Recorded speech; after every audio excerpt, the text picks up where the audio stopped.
Si tu parles, si tu ne parles pas, alors parle. C'est une réalité. Le congrès de la Confédération démocratique du travail a officiellement ouvert ses portes dans une ambiance mêlant réflexion, engagement et espoir pour l'avenir du syndicat. Axé autour du thème « Gestion consensuelle », ces assises réunissent les membres de la Confédération démocratique du travail autour des grands défis syndicaux et des enjeux actuels de la République démocratique du Congo. Prenant la parole devant les congressistes, Guy Coucou est revenu sur les principales réalisations accomplies au cours de son mandat.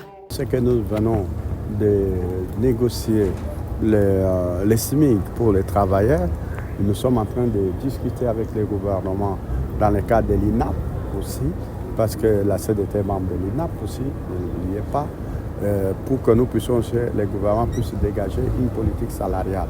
Parce que de l'évolution à plusieurs vitesses, c'est-à-dire à des référentiels différents dans notre pays, font que les fonctionnaires ont notre régime, les travailleurs qui sont dans le régime des SMIC, c'est-à-dire dans le secteur privé, ont un autre régime, ce qui fait qu'il y a des pesanteurs, ce qui fait que même les problèmes que nous avons pour les SMIC, le gouvernement voit que si on applique les SMIC dans le secteur privé, il sera obligé d'emboîter les pas. Voilà pourquoi il y a quelque part un peu de complicité entre le gouvernement et les employeurs, et donc l'APEC. C'est pour cela que nous comprenons les enjeux, mais pour nous, nous avons négocié un SMIC, et c'était sous notre leadership de la CDT. Un discours accueilli chaleureusement par les participants, visiblement satisfaits du bilan présenté. Pour plusieurs membres, ce congrès constitue un moment décisif de la vie de cette organisation syndicale qui occupe aujourd'hui une place importante dans le paysage socio-professionnel congolais. Au-delà des questions internes, ces travaux serviront également de cadre de réflexion sur les défis sociaux, économiques et politiques auxquels fait face la République démocratique du Congo. Nous avons demandé de réfléchir, d'approfondir les réflexions sur les enjeux du pays. Vous savez, nous sommes un syndicat, mais nous évoluons dans un pays.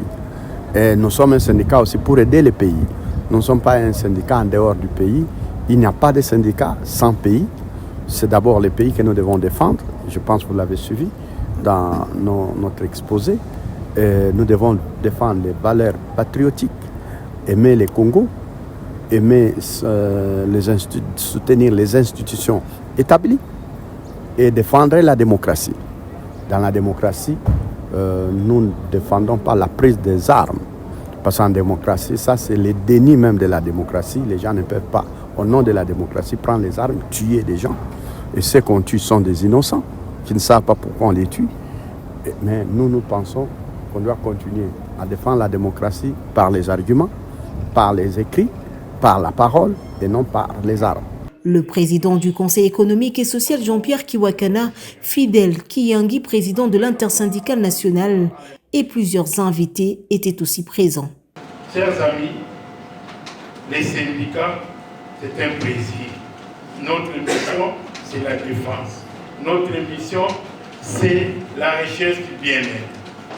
Vous êtes réunis, le président a fait les rapports de tout ce qui a été réalisé. Il appartient maintenant à vous, congressistes, de capitaliser, de s'approprier tout ce que le président a dit. Ce n'est pas pour lui, mais c'est pour l'organisation. Parce que nous disons, dans le monde syndical, nous avons besoin des organisations fortes et non des personnes fortes. Voilà ce que nous pouvons dire.